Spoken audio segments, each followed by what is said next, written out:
Because that's something also that I've realized too. Like, at any point, we'll have the power to give meaning to the events, right?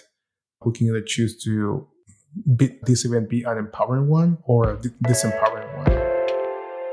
Hey, welcome to The Day After. In today's episode, we dive into the personal journey of Cesar as he navigates the sudden loss of his mother and the overwhelming responsibility of caring for his premature newborn daughter. Join us as we delve into the depths of grief, gratitude, and the strength that emerges in the aftermath. We are so glad for Cesar to come on and to share and to be so open and transparent. And we know that you will enjoy and get so much out of this episode. And before I let you go, I wanted to remind you that we do have shirts that you can buy on thedayafter.com. So if you don't have your shirt on thedayafter.com, go ahead, pause the episode, go to thedayafter.com and grab your shirt and fucking rock that shit and let everybody know that you love and support the show. All right, enough of me. Let's get to the fucking episode. It's so good. So sit back, relax, and enjoy. First of all, I think this is an amazing project that you guys are undertaking.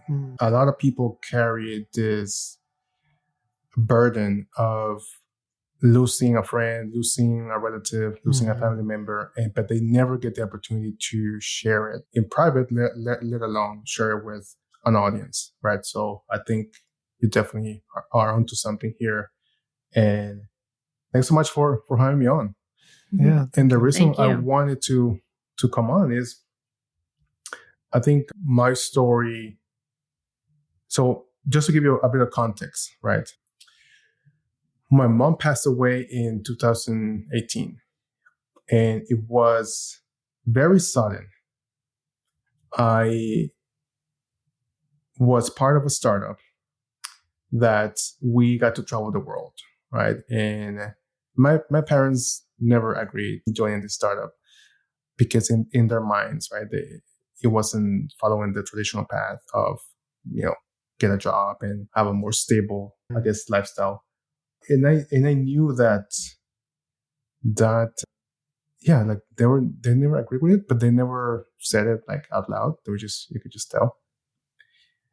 But anyways, right. So I was coming back from traveling and I wanted to go visit my mom because every year I made a commitment, right, to go back to Nicaragua, go visit them, and just spend like a week or two with my family.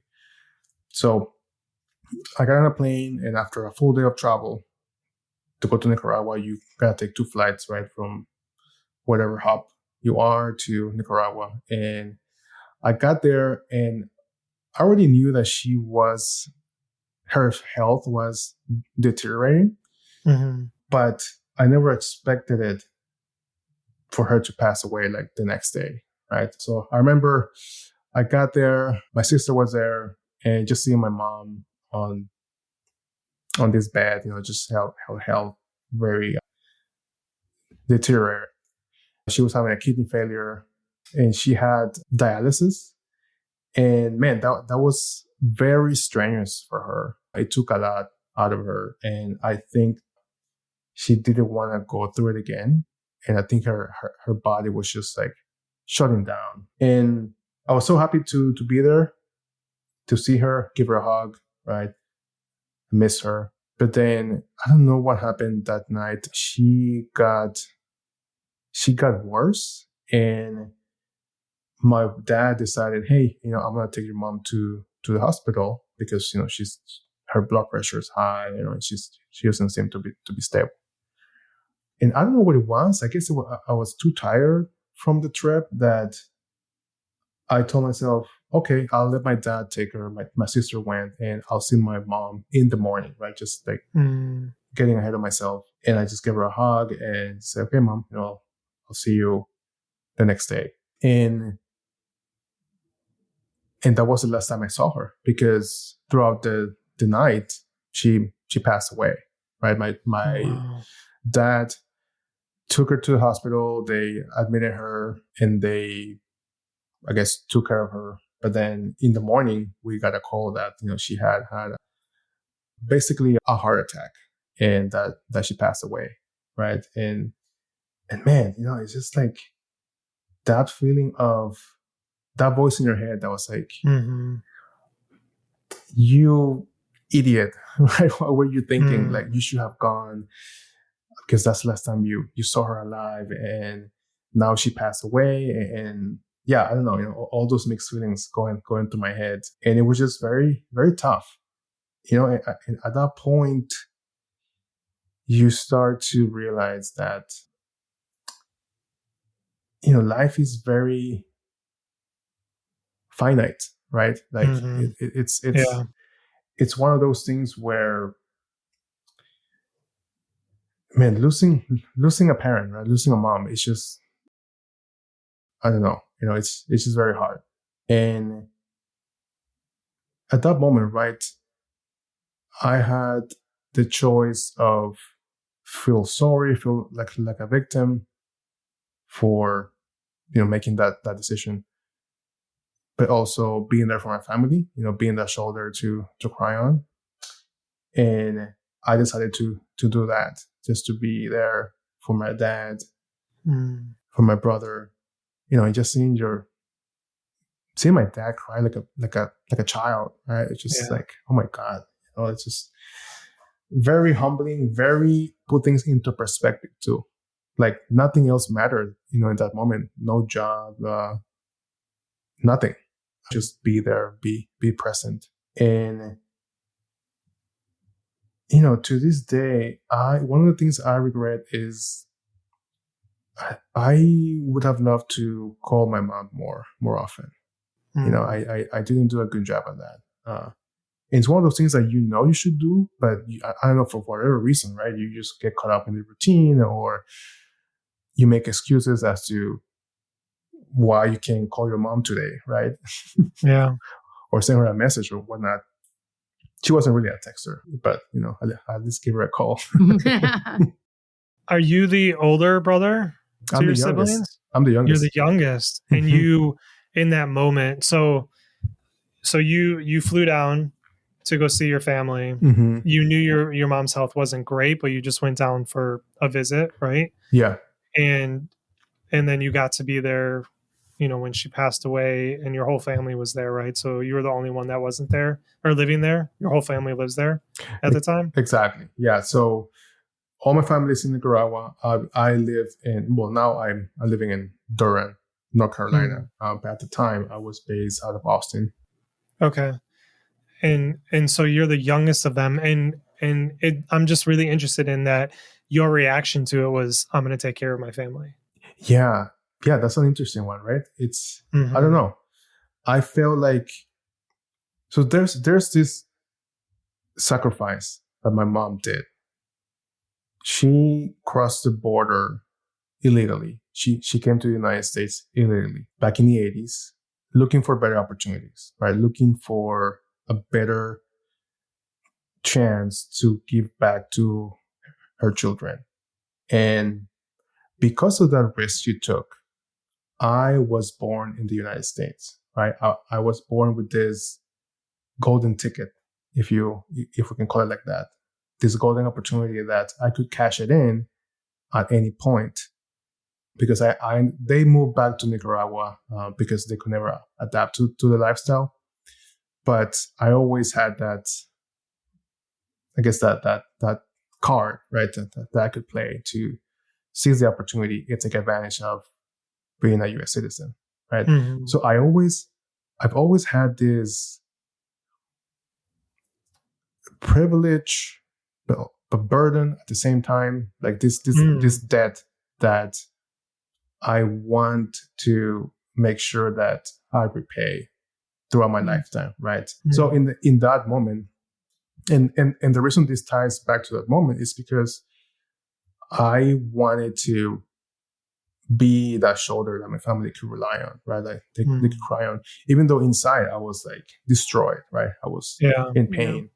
And also just being in a position where I could cover all the expenses for the funeral, for the hospital, right? Just everything.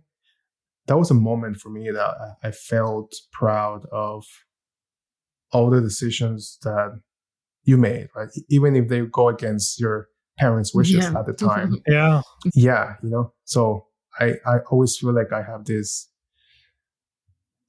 obligation to pay it forward and to pay it back to my family and, to my friends as well, because not that many people get the opportunity to be a U.S. citizen, right? And to have opportunities, to have options. Because in Nicaragua, unfortunately, the government is, the way they run the country, right? It's not the best, and there's lack of opportunities.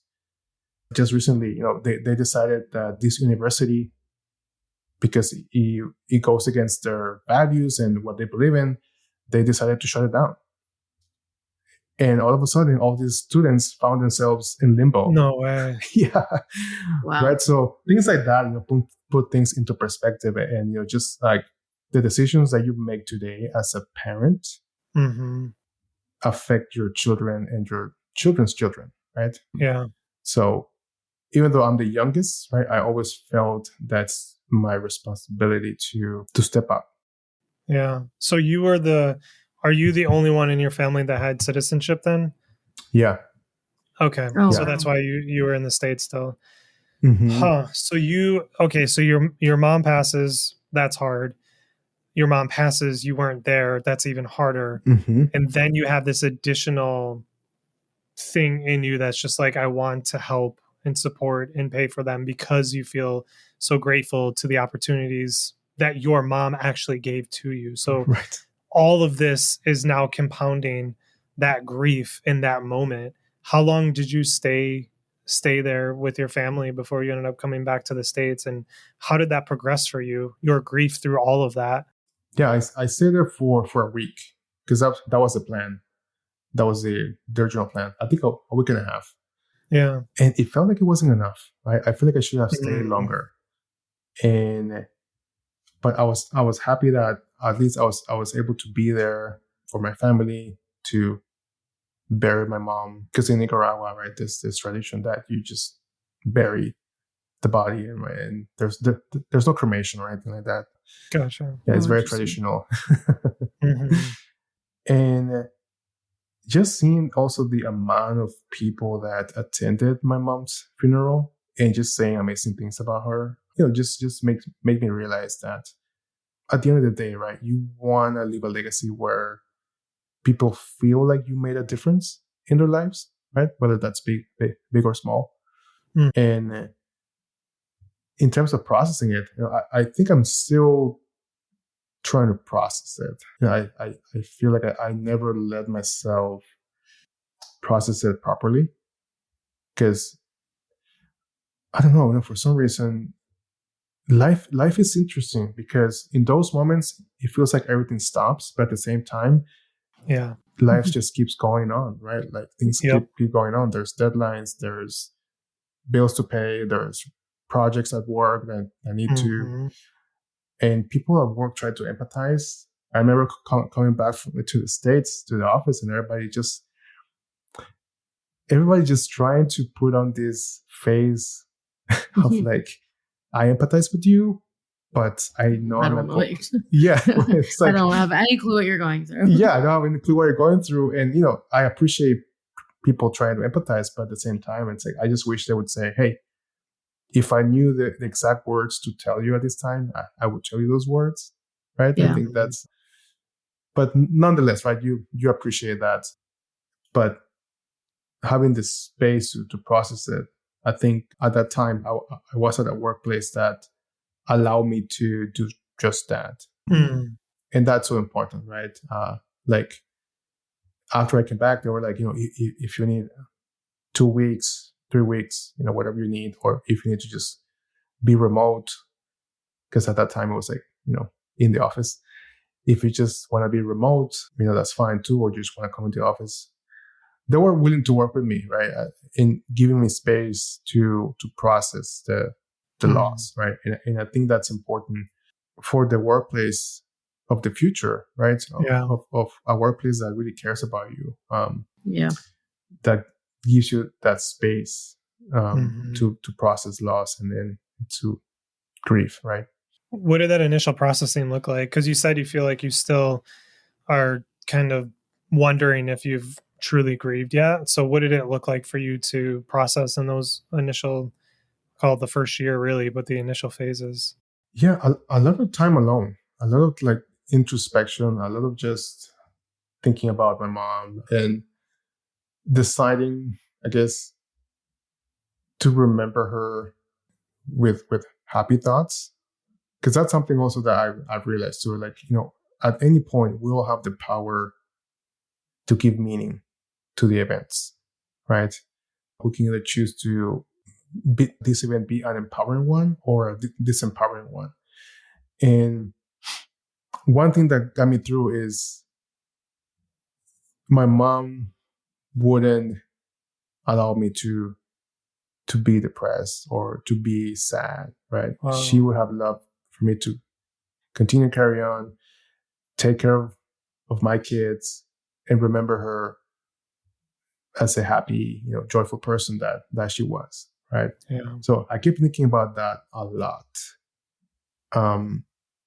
And also about that regret that I share at the beginning of not calling her enough, as a lesson to not do that with my dad, who's still alive, right? So I made a commitment to at least call him, or at least send him a message daily, right? And Wow. at least give him a call every Wednesday, and I being able to keep that up, because I don't want to make that same mistake of like, man, I wish I could have called him more, right? And I even started doing something with him, but we kind of stopped doing it. But I think we're gonna pick it back up, and we started recording our conversations. No way. Yeah, so I Oh. recorded conversations and ask him about his childhood, about No way. Getting married to my mom, and what was it like, the earthquake in Managua in 1972, and how he lived through that, and the revolution with the Sandinistas in Nicaragua, right? All that.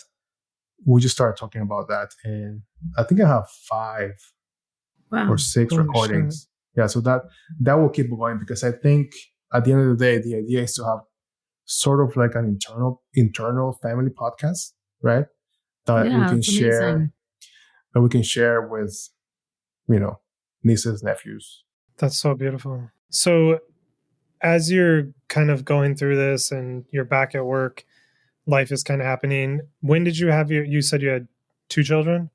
Yeah, One's a baby right now, right? So when did you have your first child in relation to the death of your mother? that's right. Totally forgot about that. So my mom passed away May 25th, 2018. And then Lucia, my firstborn, she was born on July 23rd No. Wow. of that same year. No way. Oh, Right. wow. So how do you go from extreme low to an extreme high? Yeah, that's a Yeah. lot. But it wasn't your typical extreme high, because Lucia was born at 32 weeks. So she was a premature baby. Yeah. Right? She was a preemie, and she was a high risk. So we had to spend 40 days in the NICU. Oh my What? gosh! Wow. Are you fucking kidding? No, that was not a high. Yeah. You were like right in a low. Holy shit. Holy crap! Exactly, man. And honestly, guys, I don't even know how I kept my composure throughout Yeah. all that. That's so I much. think any normal human being would have given up. Can I ask, when you were going through that, so I had something, it wasn't nearly as intense. My wife passed away, and then my son, 6 months later, he ended up having a tumor in his neck. And so we're going through testing, and I'm taking him where I was, and it was like his mother just passed away. My wife just passed away from cancer. And now we're in these doctor's offices, and they're telling me that there's a high chance that he has cancer. And it was such an excruciating thing to go through, to be like, I can't fucking do this again. I can't walk Right. somebody through cancer again. Right. But I found myself calling on my wife, and I didn't even know where she was, right? Like, I didn't know, is she in heaven? Is there an afterlife? Is she floating around? Like, it was just such a confusing time. But I found myself just calling on her and be like, you need to protect him. You can't take our child yet. Like, we have to, something has to give, and I need your help. In those moments, and I'm sure you can't remember everything because it must have been a blur. Do you remember ever calling on your mom in those moments, or talking to her, or trying to reach out to her? Yeah, man. First of all, I'm so sorry about that, and definitely want to get that story, in another episode. Okay. But yeah, I remember talking to my mom and just asking her, hey, I know you're up there. Can you keep an eye on Jen, who's my wife, on Lucia, but it's all a blur, right? Because at the same time, I'm like, who do I need to be in this moment where, I just lost my mom, and now my daughter is a preemie and spending, 40 days in the queue. It was just so long. It's so long. But then, you also have people that care, the team of nurses, the St. David's South in Austin, Texas, man, shout out to them. Kudos to them, because they were like angels, guiding us through the experience. And also, I remember the first time I went to the NICU, they had this poster with resources, right? And one of the resources was this podcast about this woman who started a nonprofit helping parents, going through the NICU experience. And her podcast was an amazing resource because it was almost like she was talking to me about her experience in NICU. Like I felt like I could relate to what she went through with what I was going through, and kind of what to expect. So, tying it back to how important it is to share your story, because you never know who you are going to be helping out through your story, right? Someone can relate to your story and say, man, if he can do it, if he went through this, that means I'm not alone. That's right. Right? Which is why what you guys are doing is amazing. Just amazing. It's amazing, right? Because a lot of people that listen to the podcast, they're probably like, man, I relate to that episode so much. Yeah. But yeah, I remember talking to my mom, but at the same time, almost like being practical and realistic. It's like, yeah, my mom's not gonna physically help me out here. So, who do I need to be? Yeah. What kind of mindset do I need to cultivate during this time, right? And it was one of like, you just gotta take it one day at a time. Show up for my wife, who had, it was a C-section, and the C-section recovery took a while. And then throughout that experience, we were clear to leave the hospital, right? But still, Lucia had to stay because she wasn't clear to leave. So I think we were clear at the week mark, right? Yeah. And Lucia still had to stay there. So that going back and forth too, it was a lot of stress. But luckily, right, everything turned out for the better. But man, it's just those experiences, they really shape you. And I think one thing I could have done better, I guess, is ask for help. Yeah. I was just going to say, it's like it happens to the best of us. Yeah, exactly. I'm like the worst at that. Yeah, me too. I'm like, what does that look like? Exactly. What does that look like? What does asking for help just even, what does that even mean? Because I feel like it's easy to tell people, oh, just ask for help, Right. But sometimes you cannot even find the words or the strength to ask for anything. And you don't want to come across also as someone that's needy or someone that is like, I don't know, desperate. Or sometimes you don't even know what to ask for, right? Exactly. Or have the mental wherewithal to even know. Especially like, it's like I'm seeing this pattern, right? It's like your mom passes away, you jump into action of like, I'm going to support my family. And then immediately after that, you have this like this really difficult time with your daughter. and you're, who do I need to be in this? I need to take care of my wife. I need to take care of my daughter. While I'm sure you're continuing to help your family and to help your dad. And I'm wondering at what point, and maybe you haven't yet, when have you ever stopped and have you ever asked yourself, like, what do I need to do to take care of me? Right? Like, you're always jumping in for others. Have you come to a place in your life? It's been 5 years, which sounds like a long time, but it's not with this, especially like, I feel like going through what you went through with your daughter is only going to compound that grief and extend it even more and exhaust you even more. So have you had a point in this journey where you've stopped and asked, like, what is it that you need? I haven't actually. I'm always thinking about how I can help, but I never have asked, how can I help myself, or what do I need in this moment? Because it's tough. Because especially as a parent, right? Like, you got to take care of the kids. But the dichotomy there, right? It's if you don't take care of yourself, then you don't have anything to give back to your family and your kids, right? That's right. So I think I need to ask myself that question more often. And I also struggle with, I don't want to sound like defeated, but at different points I've asked myself, what's the point? Yeah. What's the point? Why even bother? Yes. To wake up at 5 a.m. to do that journaling, to work out, 100%. to, I don't know, right? To meditate. Yeah. It's just, if what's the point? And also, it's like, it feels like a list of chores that someone's saying, oh, you should do this, you should do that, you should do this, you should do that. Yeah. It'll make you feel better. It'll make you feel exactly. better.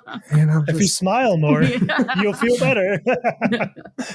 It's so funny, right? Just like a side note, at one point, I remember I was stressing myself out with this morning routine because it was like too much. It was like, it's also about finding like that routine that like works for you. Like, I know that when I work out, I just generally feel better. It doesn't need to be an intense workout. It's just like, I'm just like, I feel like a sack of shit if I don't go and do something. And sometimes it's like, I have to tell myself, like, it's okay. Like, you're actually sick, so you shouldn't work out. And I think that applies to like anything, right? Like, it's so it's all about like setting your own boundaries, but also knowing, like, and you don't need to like meditate and take cold showers and work out and this and that, like, that's not realistic for a lot of us. Let's put it that way. Yeah. I mean, I literally was that person. I used to have spreadsheets to track what my routines were. And I've done but then I actually ended up taking a mental health leave from work when I was still in tech last November. And because I never really had time to grieve, right? Like, I needed more time. And that's when I was like, yeah, this is fucking stupid and not sustainable. So I did like exactly what you're saying, Ashley. So I was like, okay, here's all the things that I do or that I want to do. Let me actually see which one is beneficial. So then I started to track it. I'm like, okay, I'll do this for 3 or 4 days or a week. How did that feel? Okay, throw that out. Yeah. And find the 1 or 2 things that I could sustain that are good. But I'm curious, like, okay, so it's a question you want to ask yourself more. You have 2 children now. One is a baby, right? What does it look like for you to be a parent and gone through what you've gone through? One, where it's like there was this risk that you were going to lose your firstborn, you lost your mom, and you mentioned before, it's like, okay, you're going to call your dad or you're going to at least message him every day. It seems like those connections became so important to you, or I'm sure they were important before, but they became more important enough that you're like, I'm going to actually take action because now I see how maybe I missed some of these things. Has that affected how you parent at all? Yes, 100%. It just put things into perspective, right? Like everything that matters is right in front of me. My kids, my wife. In that time, that moment, that second, minutes, right? That's all you get, right? You're never going to get that second back, that minute back. It's gone. And it's not like, life happens, obviously, right? There's work stuff, there's like mundane stuff, bills to pay or something broke around the house, whatever, right? But or something at school. But Yeah. I think about that every day.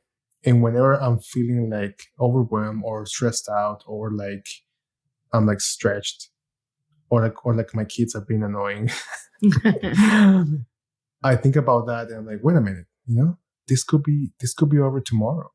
Yeah. Like this could be over next year, right? So why don't you just chill the fuck out and enjoy holding your baby or playing tag with Lucia for the 50th time, because it's just gonna be gone, before I know it, and then I'm gonna have that regret that I was like stressed out about thinking about, like stupid stuff, like work stuff or something that didn't go as planned, or saving 10% more, Yeah.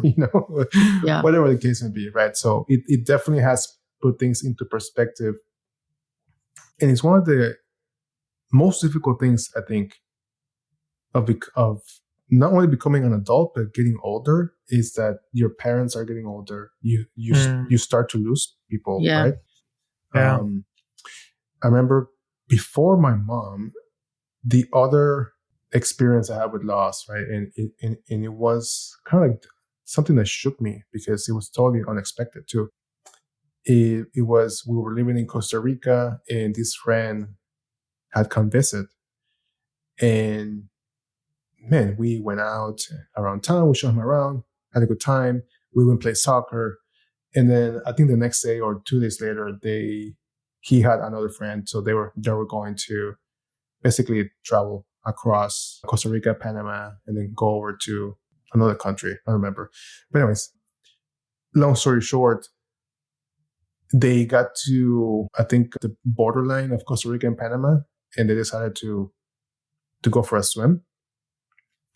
And all of a sudden, this riptide came and caught one of them.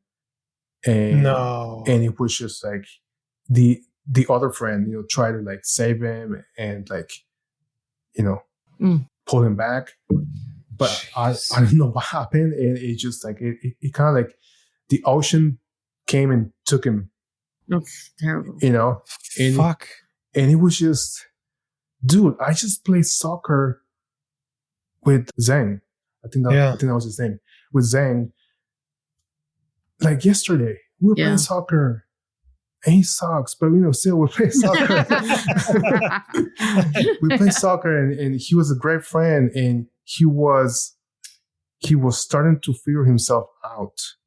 He was starting to lean into more into who he was as a person, as an artist, as a photographer, versus being in this office job that he hated. And I think he had a breakthrough in Costa Rica, and he was gonna go back home and kind of like, okay, I'm gonna take more risks. And he even had a girlfriend, right, back in New York, and it was just happening so suddenly. And I remember it was just like, wow, like he's gone.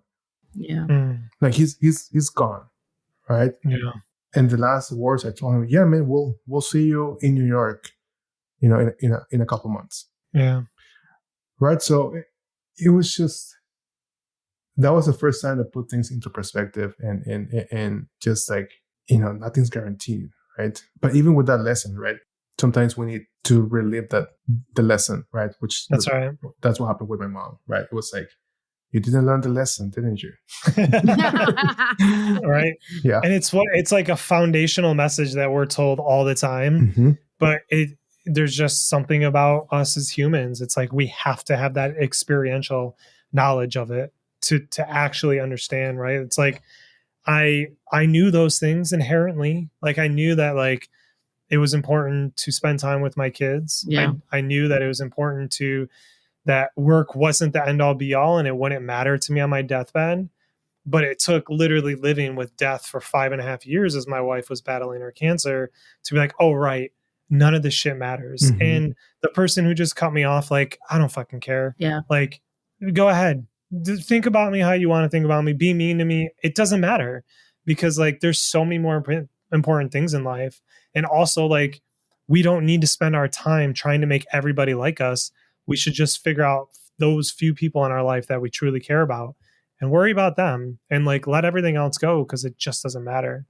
But yeah, you're right. It's like we can't fully grasp that in ourselves and in our body until we have that experiential knowledge. Yes, we have to experience it. And if I can just add one more thing here. Yeah. I just remember this.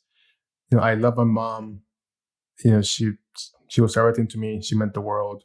But I also realized that, now that she's gone, I choose to remember her with happy thoughts and joyful person. But now that she's gone, right? Even the fears and the opinions of the people that you love, even those do not matter. Because ultimately, you have to make your own decisions. You have to live your own life, right? And almost you have to be willing to disappoint the people that you love, even if it's just a little bit. And I kind of did that when I took this job at a startup. I didn't get paid for the first 18 months. And my parents thought it was like, what are you doing with your life? Yeah. But, it was the first time that I felt like I was doing something for me. And not something to please my parents. As painful as that sounds, right? I think it's important to love your parents, but don't let their fears, their expectations overshadow who you need to become. Yeah. I think there is something in us as children that we're supposed to go against our parents, because honestly, it's a way where we break apart and we become our own person. Like you said, it's like you still honor and you still love and you still respect them if they're worthy of that. But there is this thing in us that we're supposed to kind of go against that a little bit to help break away. I'm curious if there's anything that you do, any rituals or any way that you reconnect to your mom. Do you have any specific things that you do to try to reach back out or reconnect with her?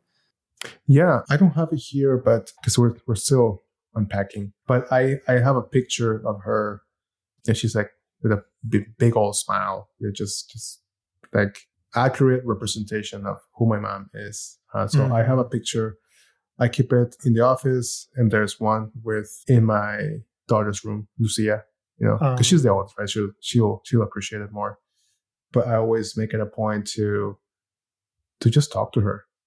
Talk to the picture. I know it sounds silly, right? But it's it's not. I do it all the time, so it's not silly. I definitely talk to my wife every day. So yeah, right. It's like, I don't know. It just feels like she's here with me in the room, right? I just feel her presence, and I feel like I can just talk to her, about anything. But yeah. That's one of the things I do. It sounds small, but it's very meaningful. I think having pictures or symbols that help you remember your loved ones, right? I think it's important. Do you have any ways that you keep her memory alive with your children? No, but I think I need to do a better job of that. Yeah, they're still young, right? Well, how old? Yeah. Lucia's 5. So she'll. Good message. I think she's at that age. Well, she'll start to understand. But I think I need to do a better job of that, because I'm the one responsible to carry on with her legacy, right? Yeah. Yeah. If I don't establish like a tradition or something to remember her, then they're not gonna remember her, right? So I think I've been not slacking, but not putting that habit into practice. Yeah, I think I need to do more of that. Yeah. It's hard, right? Like it is, because she was so personal to you, and they didn't have that relationship. So it's like for me, like because I was just thinking as you were talking, I'm like, well, I have things I do with my children, but like it was things that we did with my wife. So it's just very natural to extend that. I think you talked about it, right, Ashley? What you would do with your kids and stuff. Yeah, but also my uncles and my aunt have kept my mom alive with their kids, some of which had never met my mom. So, and I always thought that was really nice. I don't know particularly what they did to tell them about her, but they all know about Aunt Nancy that's in heaven. And, we have pictures around our family cottage of her. So, and they do bring her up, they will ask questions and things like that, which I really like. That's actually something that my dad did when I was growing up. He would talk about his grandmother, and he would just, that was my grandmother, and he would share stories about her. So I think in a way I need to borrow that and do the same with my mom. Just share stories about her. Right.